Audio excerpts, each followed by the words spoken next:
සුබම සුබ රාත්‍රිය කළ යේසුස් ක්‍රිස්තුස් වහන්සේගේ නාමයෙන් අද දවසේත් මම ඔබට ආශිර්වාද ගෙනින අතර උන්වහන්සේ යහපත් සුන්දර දවසක් නිම කරන්ට ඔබටත් මටත් උන්වහන්සේ දුන්නා වූ මහත් කරුණාවත් අනුග්‍රහය නිසා අපි දෙවියන්වහන්සේට ප්‍රශංසා කරන අතර හොඳයි වෙනද වගේම අද දවසේත් යාඥා ඉල්ලීම් වලට යාඥා කරන්නට ප්‍රථමව අපි දෙවියන්වහන්සේගේ වචනේ යම් කාරණාවක බලලා අපේ ආත්මය අපි අධිල්ලේ ශක්තිමත් කරගෙන කාරණා උදෙසා අපි එක්සිට් වෙමු.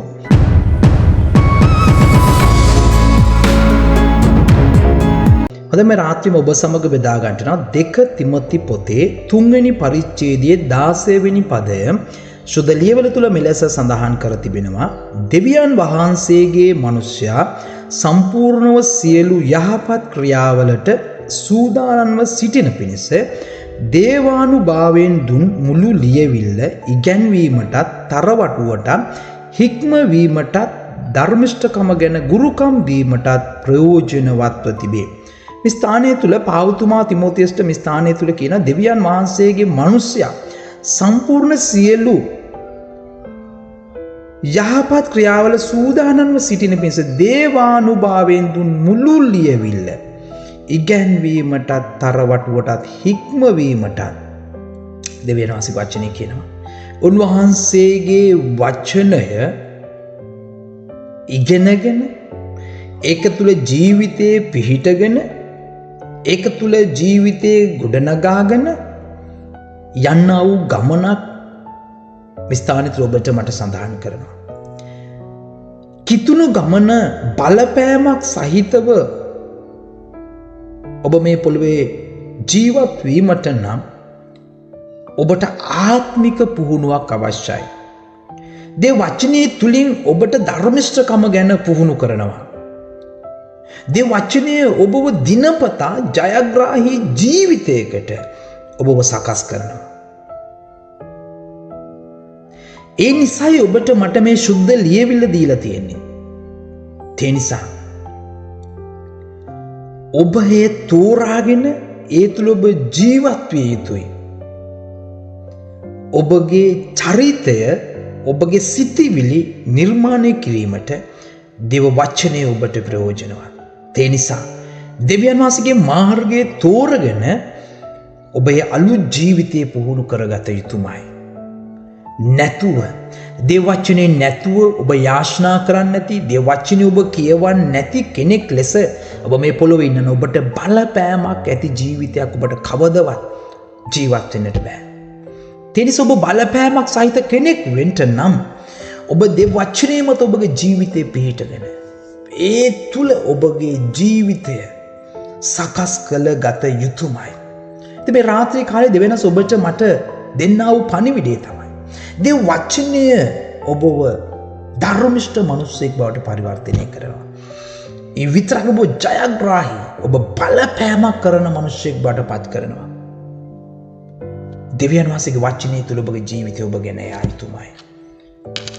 ඔබ ක්‍රියාපතේ 20 වෙනි පරිච්ඡේදයේ 32 වෙනි පදෙදි කියනවා.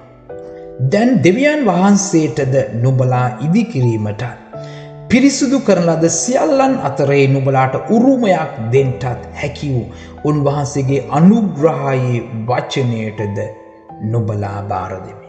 දේවචනය අපිට පැහැදිලිවි. මේ ස්ථානයේ කියනවා. උන්වහන්සේගේ අනුග්‍රහයේ වචනයට උන්වහන්සේ කියන මම දබල බාර දෙනවා.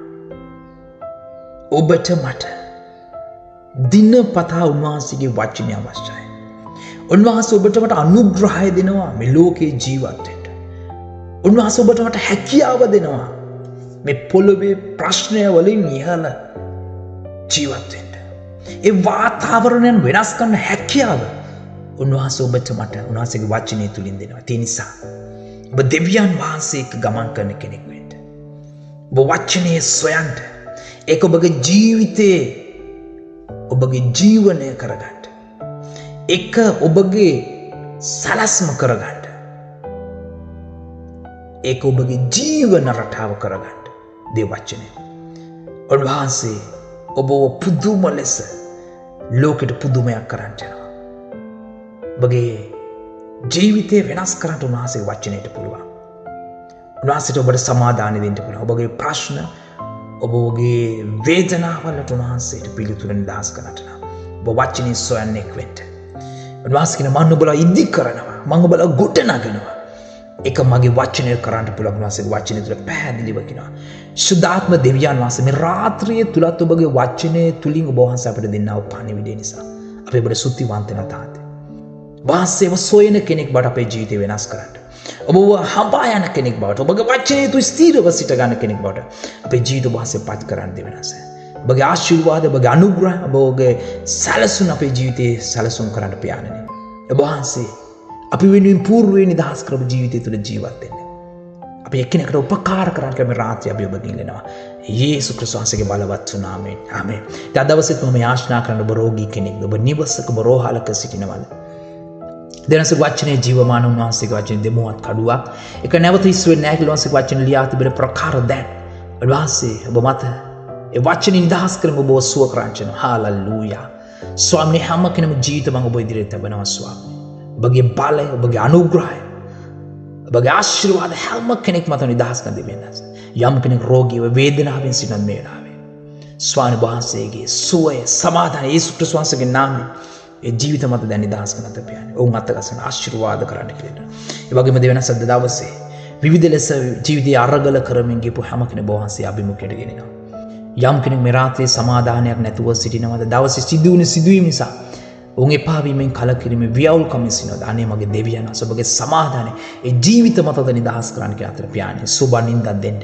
උදෑසන නැකින එකිනෙකට කරුණාව නිදහස් කරන්න අපි ඉල්ලනවා.